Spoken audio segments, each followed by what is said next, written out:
بسم الله والحمد لله والصلاة والسلام على رسول الله صلى الله عليه وسلم. كلنتي wanaagsan walaalayaal barnaamijkeeni ducada jimcaha ee aynu sida lillahi da ikhlas lillahi ga ugu ducaan jirnay walaalaha muslimiinta meel kasta adduunka kala joogaan. waa jimcihii labaad ee bisha barakeysan ee Ramadaan, waa jimcihii ugu cajiibsanaa jimcayaasheena soo maray. Allahu akbar, Allahu akbar, Allahu akbar. waxa uu jimcahani kulansaday ma sha Allah barnaamijyo aad u waaweyn iyo khayr fara badan ayuu Allah subhanahu wa ta'ala uu inasii intii u dhaxaysay labada jimcihii hore iyo jimcahan. ugu horeyn waxaan ku bilaabi doonaa waqtigu aad u kooban iyo marti ila joogto aan doonayna hawsha in hore u dhamayno biidnillaahi ta'ala. jawaab celinta walaalaha muslimiinta ah ee aynu jimcayaashii hore u ducaynay ay ka soo bixiyeen ducooyinkii hore. walaashan Fartuun Xawaash oo hadda joogta wadanka Hindiya iyadii hooyadeed oo caafimaad ay u joogaan oo aan toddobaadkii hore boos ku ogeyn, waxay tiri walaal ducadii hore waa la iga aqbalay alxamdulillaah rabbil caalamiin. haddana aniga hooyo waxaan u joognaa bay tiri arrin caafimaad Hindiya igu soo duceeyay bay tiri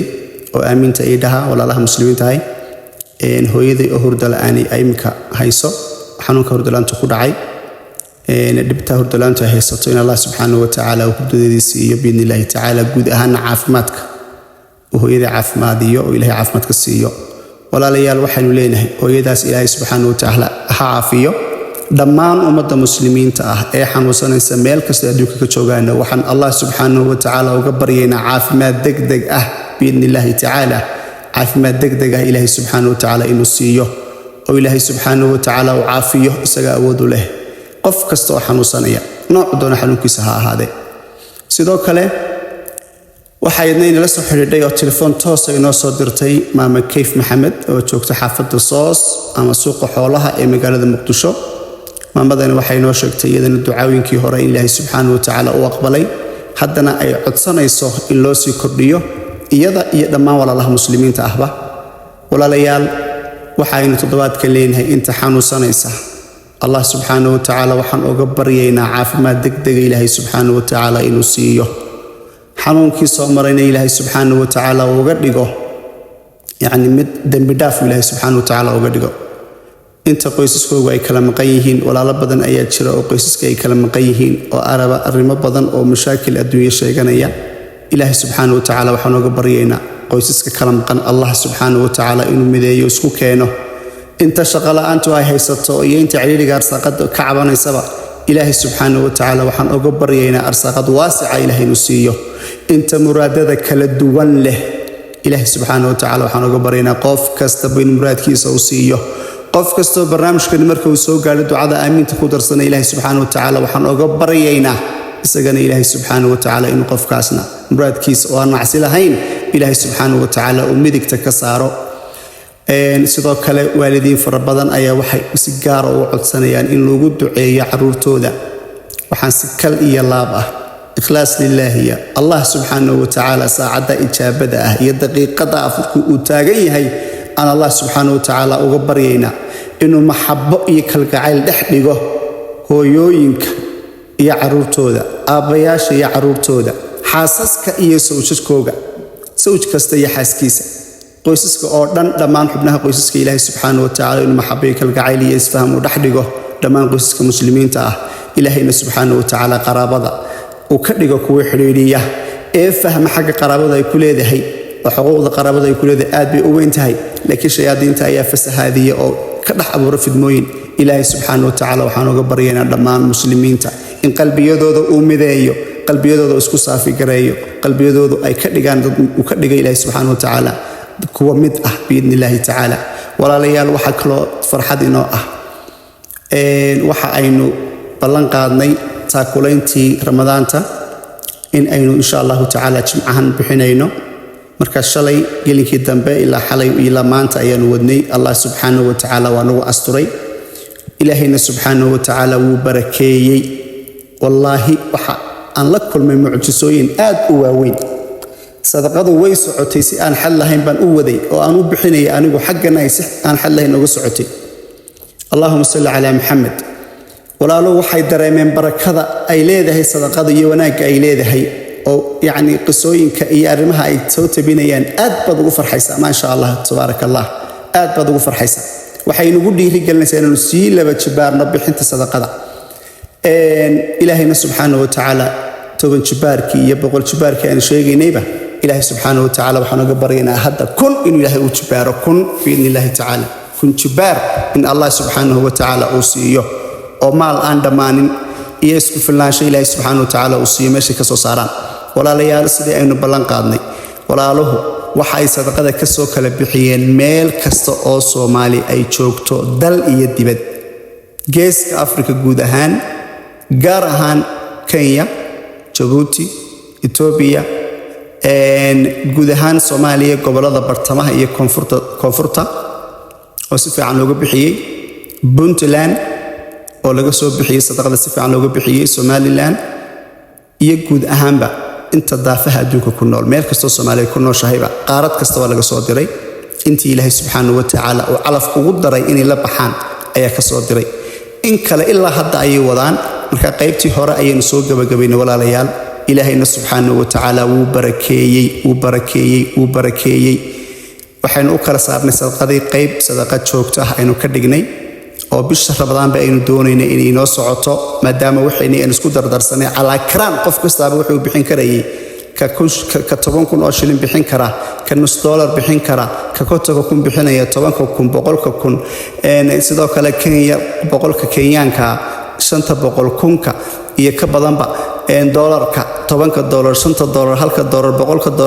$200 ka badan dad baa bixiyay yani 250 ilaa 300 dad baa bixiyay ma sha Allah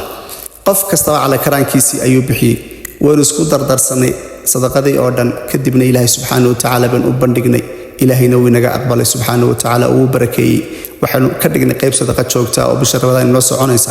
qaybtii raashinka iyo taakulaynta waa aynu bixinay oo raashinkii waynu siinay walaalihii ilaahay subxaanahu wa tacaala calafka ugu daray qaybtii afurinta gacanta ayaa laga saaray qof kasta qaarkood oo aan meelo kala fogfog joogin waa loo diray walaalayaal ilaahay subxaanahu wa tacaala fadligiisa waxa nasiib u yeesho halkan inoogu ducaynaya oday jira 92 sano oo ahaa macallin qur'aan dugsi qur'aan yani macallin dugsi qur'aan ahaa ama macallin qur'aan ahaa oo arin xaalad ku adkayd ilaahay subxaanahu wa tacaala uu inagu asturay inageenaynu arintii wax kala qabanno duco aad u weyn ayuu halkan idinka soo gudbinaya insha Allah tacaala mar kale ayaan ducadiisa idila soo wadaagi doonaa aad waqtiga inagu yar sidoo kale ilaahay subxaanahu wa tacaala wuxuu qadaray inay qaybtan taakulaynta Ramadaanta ay wax ku helaan inay si u yeeshaan walaalihii reer Shaam ardul Shaam walaalihii ka yimid ardul Shaam waxa la isku yiraahdaa Suuriya Lubnaan Falastiin iyo Urdun waa ardul Shaam waa dhulka Nabi Maxamed calayhi salaatu wasalaam salligiisa aad iyo aad loogu oogo waxay leeyihiin maqaamad iyo meelo fara badan oo salliga Nabiga calayhi salaatu wasalaam lagu oogo masaajidada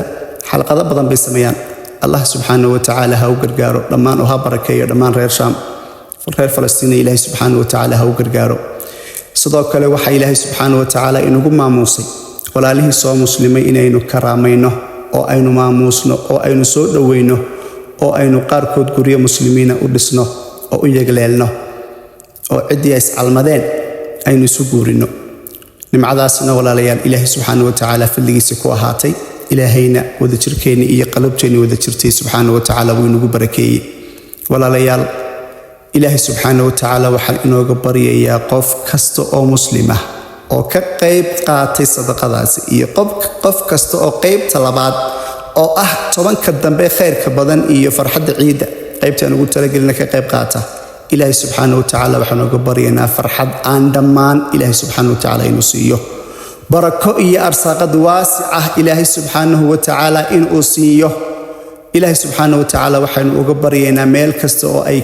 يعني وحكتبنا إلهي سبحانه وتعالى إنه سبحانه وتعالى إلهي سيئ مراد كوغاسي أنت بلا أولاد إلهي وحين أقبرينا أولاد حلال أو صالحة أو بارين إلهي سبحانه وتعالى نكو أرساقه أنت بلا قورك وحين إلهي أقبرينا قور إن حلال ينصيه أنت بلا شقة وحين إلهي أقبرينا شقة ينصيه انت كلام مقن waxaan ilaahay uga bareynaa inuu yaani mideeyo qoysaskaasi waalidiinta iyo caruurta iyo dhammaan qoysaska ilaahay waxaan uga bareynaa inuu qulubtooda mideeyo shayaadiinta ka dhex saaro qoysaska muslimiinta inay noqdaan ummad muslimiin ah oo midaysan biidnillaahi tacaala walaalayaal ilaahay waxaan ka baryeynaa inuu ina siiyo khayrka tobankii dhexe oo hadda aynu ku jirno iyo 10 dambe oo aynu filayno habeenkii aadka u qiimaha badnaa laylatul qadri oo habeenkaas ajirkiisu uu dhigmo qofka habeenka ooga cibaadadaasi qof cibaadaysanayay oo cibaado u taagnaa 84 sano iyo 3 bilood يعني 1000 شهر sida ilaahay ku sheegay suuratul qadar 1000 شهر kun bilood waxa u dhigmaan marka bilo loo bedelo 84 sano iyo 3 bilood iyo 4 bilood aan yiraahdo 84 sano iyo 3 bilood around meelahaas ay u dhigmaan oo qofkaas uu cibaado u taagnaa ay u dhigantay habeenkaasi ilaahay waxaan ka baryaynaa dhammaanteen inuu ilaahay nawaafajiyo walaalayaal saligii nabiga sallallahu alayhi wasallam waa la bilaabay walaalo badan way la soo wadaagaan walaalo kalena wali kuma baraarugsana in la isla soo wadaagayo laakiin waa la isla soo wadaagayaa oo ducadana waa la kulminayaa biidnillaahi tacaala ducaduna waxaan doonaynaa qaaradaha oo dhan inay nooga socoto oo saacad walba ducadu ay noo socoto oo aynu insha allahu tacaala walaalayaal isku wada ducayna biidnillaahi tacaala ilaahay subxaanahu wa tacaala waxaanu ka baryaynaa dhammaan albaabada khayrka inuu noo furo ilaahay subxaanahu wa tacaala waxa aynu ka magangelaynaa dhammaan albaabada sharka oo dhan wax kasta oo khayr inoo aakhira iyo adduunyaba ilaahay waxaan ka baryaynaa inoo siiyo walaalayaal intaynu barnaamij kale iskugu imanayno waxaan idinkaga tegayaa astawdicukum allah alladhi la tudiicu wadaa'icahu fi amaanillah والسلام عليكم ورحمة الله تعالى وبركاته اللهم صل على محمد وعلى آل محمد كما صليت على إبراهيم وعلى آل إبراهيم إنك حميد مجيد اللهم بارك على محمد وعلى آل محمد كما باركت على إبراهيم وعلى آل إبراهيم إنك حميد مجيد